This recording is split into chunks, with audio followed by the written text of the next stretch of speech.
से मैं मनीष कश्यप और उनके जितने भी सपोर्टर और जितने भी व्यूवर्स हैं उनको ये बोलना चाहती हूं कि इंडिविजुअल कैपेसिटी में भारतवर्ष की नागरिक होने के नाते मैं मनीष कश्यप के साथ हूं और मैं मनीष का साथ देती रहूंगी और इसीलिए मैंने ये इंटरव्यू देने का निर्णय भी लिया है, क्योंकि मनीष कश्यप एक बुलंद आवाज है। मनीष कश्यप वो आवाज है जो बिहार के अंदर चाहे किसी की भी सत्ता हो, किसी की भी सरकार हो, वो गांव गांव जा करके जो परेशानियां हैं, जो समस्याएं हैं, जो गलत चीजें हैं वो दिखाते और दर्शाते हैं। हाँ, इस वक्त एक बात मैं जरूर मानती हूं कि तमिलनाडु का जो ये विषय आया है, इस पर मनीष कश्यप ने वीडियो बनाया, वो वहां गए, पर यह भी समझना आवश्यक है कि क्या केवल मनीष कश्यप गए थे, क्या बाकी लोग नहीं गए थे? क्या मनीष कश्यप ने यह खबर प्लांट करी है? ऐसा तो नहीं था। एक न्यूज पेपर था, वहां पर यह खबर आई थी पहले कि 14-15 लोगों को मारा गया, सही बात, वहां से खबर उठाई गई, उसके बाद पता चला कि यह फेक न्यूज है और बहुत सारे लोगों ने इस विषय पर बात करी।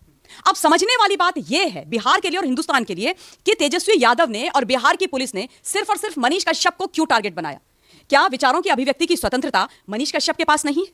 यह बात है कि फेक न्यूज थी, लेकिन क्या मनीष कश्यप को इस तरीके से गिरफ्तार करना, उसके घर की कुर्की जब्ती तक कर जाना और यह बोल देना कि इसके पास 42 लाख रुपए कहां से आए, यह आवश्यक था? आज अगर हिंदुस्तान आप मनीष कश्यप के मामले में बिहार पुलिस का रवैया देखेंगे तो देख करके चौंक जाएंगे।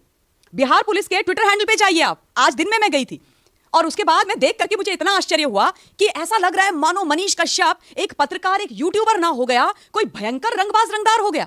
ऐसा लग रहा है मानो ये तो कुख्यात अपराधी है भाई, उसको आतंकवादी से बदतर ट्रीट किया है। एग्जैक्टली, कुख्यात अपराधी है, आतंकवादी है। उस पर सुबह से लेकर शाम तक, दिन से लेकर रात तक बिहार की पुलिस ट्वीट कर रही है। बलात्कारियों पर ट्वीट नहीं करती है, उनके ऊपर विषय नहीं उठाती है, रंगबाज के ऊपर नहीं उठाती है, रंगदार के ऊपर नहीं उठाती है। एक यूट्यूबर बेचारा जो अपनी मेहनत करके यहां तक पहुंचा है, और छोटा मोटा नहीं है वो व्यक्ति, वो लड़का, वो व्यक्ति आज करोड़ों फैन फॉलोइंग और फॉलोअर्स जो हैं वो अपने दम, अपनी मेहनत पर लेकर के आए हैं। और बिहार की पुलिस ने ऐसा कर दिया है कि जैसे मनीष कश्यप न जाने कितना खतरनाक ड्रेडेड एक क्रिमिनल हो गया है और उसकी वजह से शांति भंग हो गई है तमिलनाडु की भी और बिहार की भी। अब एक चीज और समझना है कि बिहार की पुलिस अपनी मर्जी से तो ये काम नहीं कर रही है ना, उसके पीछे राजनीतिक एक बहुत बड़ी साजिश है। और साजिश कहां से शुरू होती है? जब तेजस्वी यादव जो तमिलनाडु के मुख्यमंत्री हैं मिस्टर स्टालिन, उनसे मिलते हैं कुछ दिन पहले और वहां पर भैया बड़ी बड़ी बातें, ख्याली पुलाव, आजकल तेजस्वी यादव खुद फंसे हुए हैं, उस पर भी आऊंगी मैं।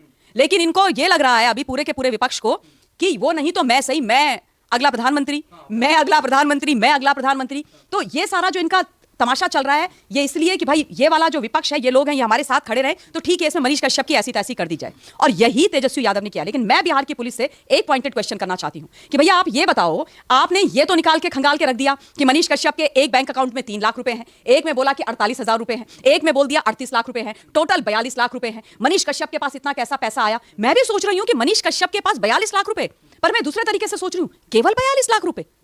वो इतना बड़ा यूट्यूबर है, उसको इतने लोग देखते हैं, एग्जैक्टली करोड़ों लोग हर रोज देखते हैं, केवल 42 लाख रुपए। अरे वो एक पढ़ा लिखा लड़का है, इंजीनियर है, अपने दम पर, अपनी मेहनत पर यहां तक पहुंचा है। 42 लाख कमाना उसके लिए कोई बड़ी बात नहीं है। और बिहार की पुलिस को अगर किसी से पूछताछ करनी चाहिए तो उस व्यक्ति से करनी चाहिए जो मात्र 8वीं पास है, जिसका कोई सोर्स ऑफ इनकम नहीं है, जिसके खानदान में ऊपर से नीचे तक आज तक किसी ने 1 रुपए की नौकरी नहीं करी है। उससे जाके पूछो बिहार पुलिस, अगर हिम्मत है, कि यह अरबों की संपत्ति कहां से आई, कहां से पैसा आता है कि अरबों रुपए की धन संपत्ति पूरे के पूरे बिहार से में खरीद लेते हो। और एक चीज और पूछ लीजिए ना कि दिल्ली के posh area new friends colony के अंदर ये महानुभाव ने, जिनका नाम तेजस्वी यादव है, जो उप मुख्यमंत्री हैं बिहार के, वो 150 करोड़ रुपए का 4 मंजिला बंगला मात्र 4 लाख रुपए में कैसे खरीद लेते हैं? जरा उनसे पूछें। और ऐसी दर्जनों प्रॉपर्टीज हैं, कहा जा रहा है, जो दिल्ली भर में हैं। और तेजस्वी यादव के जब इस पर सवाल किया जाता है तो वो तो कहते हैं जी मोदी की पुलिस और उनकी एजेंसियां तानाशाह हो गई हैं। जब इनसे केवल सवाल करने के लिए जो है पुलिस उनके घर तक पहुंच जाती है, और जब एक आदमी को जो अपनी मेहनत से जनता की समस्याओं को उठा करके उसके बाद इंटरनेट के जरिए पैसा कमाता है, जो नई मीडिया है उसके जरिए पैसा कमाता है, उसको गिरफ्तार कर लेते हैं, उसको लेकर के तमाम चर्चाएं होती हैं। और दूसरी तरफ जब इनकी संपत्तियों पर सवाल खड़े होते हैं, तो जब 8 साल के थे तब से इनके ऊपर संपत्ति का मतलब हेरफेर का आरोप लग रहा है, तब से लेकर के आज 40 साल की उम्र तक लगभग पहुंच चुके हैं, अब तक इनके ऊपर लगातार आरोप लग रहा है। जब ये सवाल उठ जाता है तो कहते हैं जी मोदी की पुलिस तुमसे डरती है, तानाशाह हो गई है। तानाशाही कहां है? देखिए सीधी सच्ची और साफ बात है, मनीष कश्यप पत्रकार है, इंजीनियर है, पढ़ा लिखा लड़का है, अपने दम पर पैसे कमा रहा है। आज उसने 42 लाख कमाए हैं, वो 42 करोड़ भी कमाएगा और बहुत बड़ा पत्रकार हिंदुस्तान का भी बनेगा। अभी तो सिर्फ बिहार का है, ये बात आप समझ लीजिए। लेकिन जब इनकी बारी आती है, जब लालू प्रसाद यादव जी की बारी आती है सीबीआई के सामने जाने की, मीसा भारती की बात आती है, तो लालू जी को व्हील चेयर में बिठा के मुंह में मास्क लगा करके लेकर के जाते हैं और बोलते हैं विछंट हो रहा है, पॉलिटिकल वेंडेटा हो रहा है। काहे का विछंट, काहे का political vendetta? Land for job वाला जो स्कैम है वो आज का तो नहीं है। रेल मंत्री जी लालू प्रसाद यादव 2004 से 2009 के अंदर जो इन्होंने किया है पूरे का पूरा कारोबार, इनका आधा से ज्यादा पटना इनका है। इन्होंने मतलब गरीबों की जमीनें ले ली, डी ग्रेड में नौकरी पाने के लिए लोगों की जमीनें औने पौने दाम में ले ली। जिस जमीन की कीमत 3.5 करोड़ रुपया थी उसको 7-7 लाख रुपए में इन्होंने ले लिया। अब उस मामले में अगर सीबीआई पूछताछ करती है, मिश्रा से करती है, तेजस्वी से करती है, लालू प्रसाद यादव जी से करती है, राबड़ी देवी से करती है, तो वो विचंट पॉलिटिकल वेंडेटा हो जाता है। तब ये बोलते हैं कि हमारे साथ गलत एजेंसी कर रही है। और जब ये एक पत्रकार को बिना किसी गलती के, बिना किसी चीज पे उठा लेते हो, आप बोल रहे हो कि उसका हमें कस्टडी चाहिए। किस बात के लिए कस्टडी चाहिए? क्या वो ड्रेडेड कोई क्रिमिनल है? क्या वो हवाला ऑपरेशन से ये पैसा कमा करके लाया है? क्या उसकी शेल कंपनीज है? क्या उसका कोई अनाप शनाप काम है? उसको क्या तो आपने सत्येंद्र जैन समझ रखा है, मनीष सिसोदिया समझ रखा है, तेजस्वी यादव समझ रखा है, राबड़ी देवी समझ रखा है, मिसा भारती समझ रखा है, कि तेजस्वी यादव समझ रखा है, कि लालू प्रसाद यादव समझ रखा है? क्या समझ के रखा हुआ है? वो एक पढ़ा लिखा है, गरीब परिवार से उठा हुआ पत्रकार है भैया। उसके पीछे काहे पड़ गए हो? इसलिए पड़ गए हो क्योंकि आज बिहार की जनता मनीष कश्यप को सुनती है, क्योंकि मनीष कश्यप के पास माइक है और उसकी मनीष की आवाज में सच्चाई है। मनीष सच बोलता है ना? तो अब क्या हो गया ना, एक मुद्दा मनीष के खिलाफ मिल गया जो गलत है। मैं नहीं बोल रही वो सही है, हाँ उस पर आप सजा दीजिए, वो अलग डिबेट का विषय है। लेकिन जिस तरीके से उसके साथ किया जा रहा है, कुर्की करने, जब्ती करने आप उसके घर की पहुंच गए, तखत लेके जा रहे हो, एक बाइक लेकर के जा रहे हो, आपको शर्म नहीं आती है? आप लोगों का मतलब ईमान धर्म सब खत्म हो गया। पर हाँ, मैं क्या बोल रही हूँ, खत्म हो गया? मैं भी गलत बात कर दी आज पहली बार। इनका ईमान धर्म है ही कहां जो खत्म होगा? इन लोगों ने इसी तरीके से गरीबों को कुचल के, जो आवाजें सच बोलने वाली हैं उनको कुचल कर आज यहां पहुंचे हैं। बिहार का इतिहास क्या देश को नहीं पता? इन लोगों के राज में क्या क्या हुआ है? महिलाओं के साथ बलात्कार, महिलाओं को उठवाना, पत्रकारों की हत्या, कितने लोगों को मारा गया है। तो ये क्या नई बात है तेजस्वी यादव साहब? ये कोई नई बात है ना? ये कोई नई बात नहीं है। लालू जी के राइट हैंड एक हुआ करते थे शहाबुद्दीन, ठीक है, उनके बारे में कहा जाता है कि जब वो रहते थे तो इलाके में जो है चिड़िया उनके बिना नहीं बोल सकती थी। वैसे लोगों से, और वैसे दर्जनों लोग हुआ करते थे उनकी पार्टी में, वैसे लोगों से संबंध रखने वाले लोग ये कहते हैं कि मनीष कश्यप बिहार को तोड़ रहे थे, बिहार में समाज को बांटने का काम कर रहे थे, डर फैलाने का काम कर रहे थे लोगों के बीच। अच्छा लगता है क्या इनके मुंह से? देखिए ऐसा है, अगर आपकी सरकार काम नहीं कर रही है, नाकारी निकम्मी सरकार है, आपकी सरकार सड़कें नहीं बनवा पा रही है, आपकी सरकार शिक्षा नहीं मुहैया करवा पा रही है, आपकी सरकार लोगों को मेडिकल सर्विसेज फैसिलिटीज नहीं प्रोवाइड करवा पा रही है, तो फिर मनीष कश्यप जैसे पत्रकार क्या प्रश्न उठाएं? अगर वो नहीं उठाते हैं तो उन पे लानत है, तब उन पर कार्रवाई की जानी चाहिए। वो अपना काम कर रहे हैं भाई, अपना काम कर रहे हैं, और उस लाइन ऑफ काम में अगर आप आते और आप गलत कर रहे हो तो आपके सच्चाई तो खोलनी पड़ेगी ना।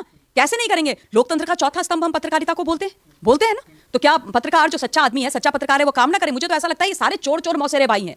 ये जो एमवीएम महाविनाश वसूली अघाड़ी की एक सरकार चल रही थी महाराष्ट्र के अंदर, जो ध्वस्त हो गई है, तेजस्वी यादव जी आप लोगों का हाल भी वही होने वाला है। विनाश काले विपरीत बुद्धि, वहां भी एक पत्रकार को पकड़ के जेल में डाला था और उसके बाद सत्ता जो है ना एकदम नीचे गिर गई थी। अब ऐसा लग रहा है आप लोगों की बारी आ गई है। जब पाप का घड़ा भरता है तो वो फूटता जरूर है, और जब इस तरीके की हरकत कोई अहंकारी राजनेता करता है तो फिर उसका अहंकार जनता भी तोड़ती है और ऊपर वाला यानी ईश्वर भी तोड़ता है। इनका टूटने वाला है। और मनीष कश्यप जो सच बोल रहा है, और उसने एक छोटी सी चीज जो तमाम लोगों ने करी, ठीक है, उसने कोई प्लांट नहीं करी है, उस पर आप उनको मतलब जो आपको सजा देनी थी छोटी मोटी जो बनती है वो बनती थी, आप कर दीजिए।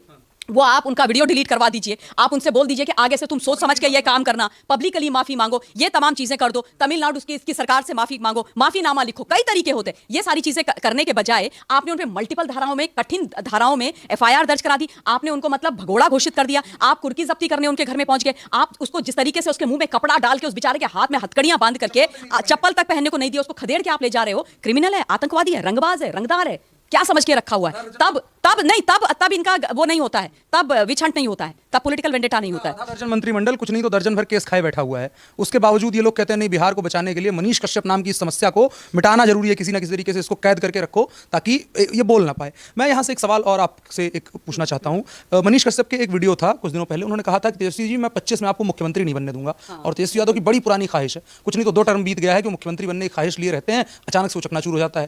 तो क्या है कि मतलब कहीं ना कहीं उनके रास्ते में रोड़ा बन रहा था। दूसरी तरफ नीतीश जी भी जो कह रहे थे भाजपा को 100 सीट पे समेट देंगे, 40 पे भाजपा को अगर बिहार में चोक कर दिया तो भाजपा की सरकार नहीं बन पाएगी। तो क्या ये दोनों के रास्ते में कहीं ना कहीं मनीष कश्यप खड़े थे, उसकी भी कहीं ना कहीं खुन्नस निकल गई? देखिए पहली बात तो मैं नीतीश बाबू को बोलना चाहती हूँ, ससम्मान, मुझसे बहुत बड़ी उम्र में है नीतीश बाबू, ये मुंगेरी लाल के हसीन सपने जो है ना आप देखना बंद कर दीजिए, ठीक है, कि आप भाजपा को 100 में समेट देंगे, तो ये तो आप छोड़ दीजिए, आपके बस का है नहीं, आपसे कुछ हो नहीं पाएगा। आप अपनी सीट बचा लीजिएगा, अपने लोगों को बचा लीजिएगा, वही बड़ी बात है, वही अपने लोगों को बचा ले, वही बड़ी बात है। अब आ जाते हैं तेजस्वी यादव पे, 8वीं फेल आदमी, मतलब बिहार का वैसे ही बंटाधार कर चुके ये चारा चोर लोग, अब ये मुख्यमंत्री बनेंगे और मतलब जितना हमारा बचा खुचा बिहार है उसको खत्म कर देंगे। इनकी वजह से बिहार के लोगों को इतना दुख झेलना पड़ा है पूरे भारतवर्ष के अंदर। ये भी एक सच्चाई है और कड़वी सच्चाई है कि नॉर्थ भारत के अंदर ही बिहार के जो लोग हैं जब वो काम करने आते हैं तो उनके साथ होती हैं गलत चीजें, उनको रिडिक्यूल किया जाता है। बिहारी है क्या, कोई रिक्शा चला रहा है बिहारी है क्या? ये होता है, इसमें कोई डाउट्स नहीं है। उत्तराखंड, मैं उत्तराखंड की बेटी हूं, जब उत्तराखंड वाले आते तो बोलते हैं भंडमंजू है क्या तू।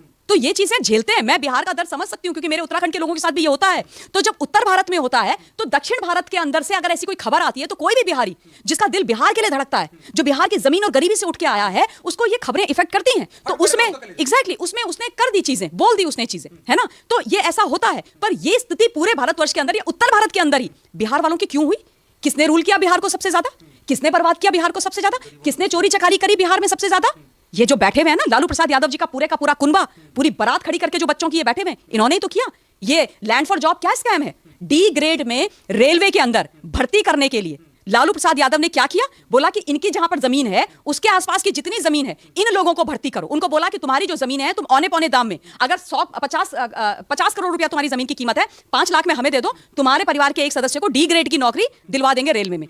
डी ग्रेड में नौकरी दिलवाई, पहले कच्चे में रखवाया, प्रोबेशन में रखवाया, उसके बाद जब जमीन के कागजात पक्के कर लिए, नाम पे अपने लिखवा लिया, उसके बाद उसको पक्का परमानेंट होने का लेटर दिया, अपॉइंटमेंट लेटर दिया। ये कब हुआ? जब लालू प्रसाद यादव 2004 से 9 तक रेल मंत्री थे और 2008 का ये एग्जैक्ट किस्सा और कहानी है ना। इस तरीके से इन्होंने गरीबों के का दोहन किया। तो ये हमारे साथ में चर्चा रही मनीष कश्यप विषय को लेकर के। ममता हमने अपनी राय रखी। आपकी राय क्या है इस पूरे संवाद को लेकर के कमेंट बॉक्स में बता सकते हैं। साथ ही साथ वीडियो को साझा भी करिएगा। शुक्रिया।